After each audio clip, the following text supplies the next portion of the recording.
Hi everyone, welcome back to Be Rich. I hope you had a wonderful day, and if not, don't worry, the day is over. We always have tomorrow. You can rest your head, being happy that it's over. And if you did have a wonderful day, I'm happy for you. And it's great to see you back on the channel. So what are we going to talk about today? Today I'm going to talk about something which is going to be very controversial. That's why I have Alvin in the back behind the camera, because as I'm going to talk, I want to see Alvin's reaction to what I'm going to say, because Alvin has no clue what I'm going to say. So if this completely goes off course, and this video never comes out, never sees daylight, it's Alvin's fault. It'll probably be lying in the vault and be found many years later. And you guys will be like, Alvin, why didn't you ever release this? And I'll be like, yeah, right. Catch me releasing this video. Today I'm going to talk about active funds and passive funds. A lot of you have been asking, repeatedly been asking me, sir, what are the passive funds we should invest in?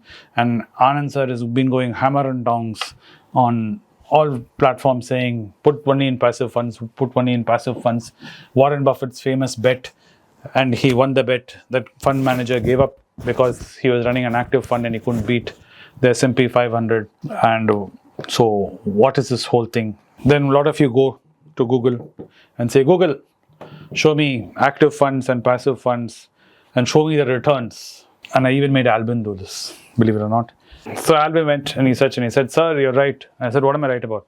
He said, when I'm looking at the data, sir, passive fund returns compared to active fund returns is below.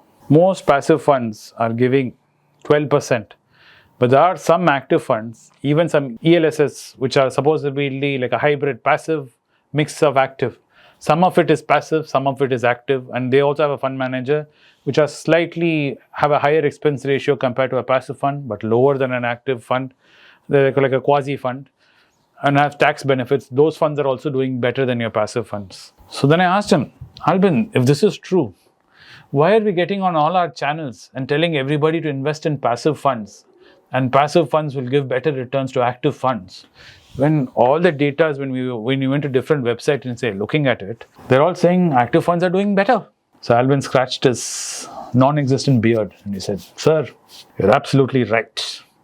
I said, yes, Alvin, but you should be telling me the answer why this is so. He said, sir, I'm ashamed to tell you I don't know, sir. I'm also very confused. That's why I made Alvin come for this video, so Alvin can also learn firsthand as I'm recording this. Why is it so? Why is it that active funds are performing better than passive funds when you look at it right now? And why do we still keep saying put in passive funds, though active funds right now may be looking like they're producing better results than the passive funds? First of all, we need to first delineate what is an active fund and what is a passive fund. We need to explain this out a little bit for the layman. So the difference between an active fund and a passive fund is an active fund has a driver, a passive fund runs on autopilot. Meaning, in an active fund, there is a person sitting known as a fund manager who decides very actively, some of them daily, some of them weekly, some of them monthly, some of them quarterly, on where this fund, all the money of this fund goes to. People give them a lot of money. They believe in the guy. Let's say they'll be like, Anand is a fund manager, or I am a fund manager. Give me all your money. And I decide on what stocks I should buy, or what debt instruments I should buy, and what should be the ratio, and when I should sell it and book my profit and buy something else. So I get to decide all this.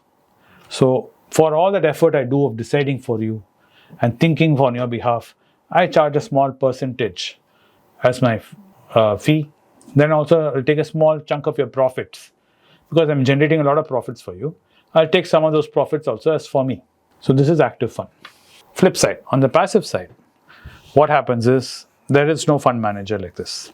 What happens is it is set out when the fund is created, only these 10 stocks will be bought. And usually those are the index stocks. Let's say the Nifty 50, those 50 stocks. When Jio Money came, the whole tamasha happened. But now we're back at 50. So those 50 stocks alone are bought in the passive fund. So the fund money is dropped in and is equally divided, apportioned into each of those 50 stocks according to the weightage, and only those are bought. And the dividend that comes from that is a profit. And whenever you sell whatever the price of the current stock is, that's where the units are sold at. So that's the way passive funds work. So you get less, and there's not much happening in terms of fund managing. So there's a very little minimal charge in terms of running the fund, and you get most of the money. because there's no fund manager taking chunks of your profit saying I made money for you because the Nifty is doing all the work. So this is one side and this is the other side. And if you go to Google like what Albin did and you search, yes, from value research websites to very innovative cocktail websites about stock market will show you a whole bunch of funds which are available, which can be very disturbingly confusing, because when you see, they purposely made the names of these funds very confusing. So as an investor, you are completely clueless on what is happening, because it'll be like high growth, high debt, there are all kinds of very fine hybrid, all kinds of names you can think of, and adjectives of those found in the thesaurus is used by these fund managers to confuse you even further. So you really don't know what you're doing. So you have to click on it and you have to read a lot of text about it, and you have to find out what is the actual expense ratio of that, what are the stocks being bought into this fund, who's the fund manager, what is the history of this fund manager, where was he working before, where is he working now, which all funds is he handling, and what has been his track record for some time. You have to do all that analysis before you decide to put your money into it. If you just base it on what Albin was saying, which is just see the record of the fund over the last 5 years, 10 years, and just compare it to some passive fund. Passive fund, universally, you can check, most of them will all be equal, the returns, because there's nothing much happening there. You're putting it in the Nifty 50 and the returns come to you. There's no cooking chemistry can be done in that, because there's nothing much to do. So the returns on those will be pretty much universal, be around 12% for 10 years.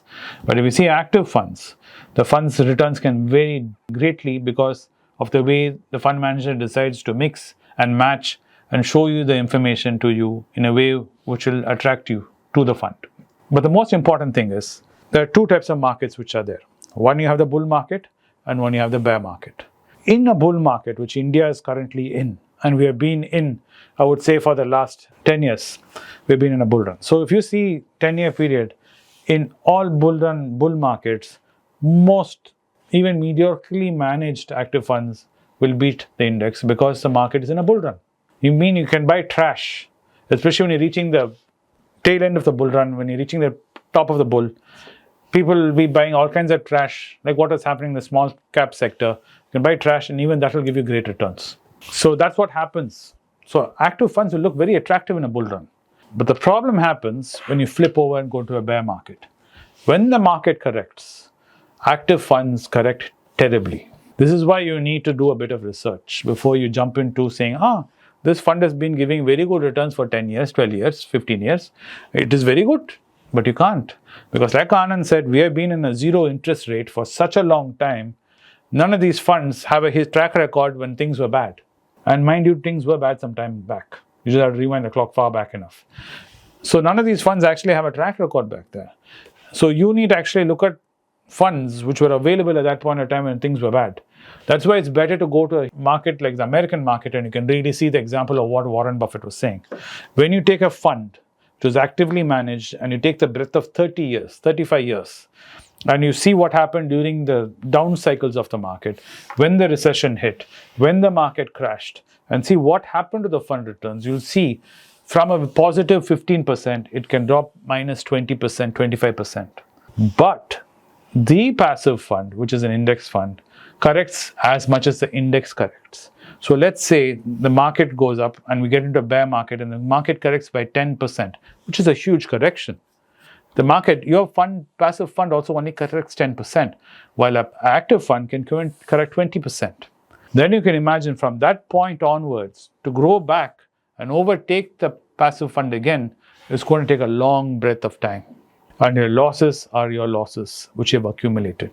So most investors who do not know this, who don't know active fund, passive fund, who don't know how market cycles are playing out, that's why Anand says, invest in passive funds and forget about it, because in the long run, even if market is very volatile, passive funds are safe because it is the best option you have. In terms of volatility, in terms of risk, in terms of growth, it offers you stable growth, 12%, which is very good. And at the same time, when the market corrects, it doesn't correct as severely as the other active funds do.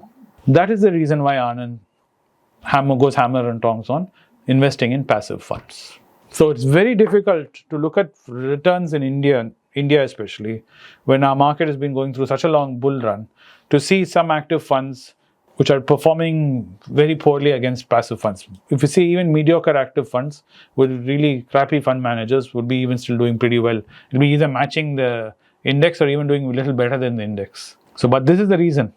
Let's say the crash which Munger was talking about comes to the American market in the commercial real estate sector, and banks freeze up and money freezes up, then you're going to see a huge correction drop in the American market.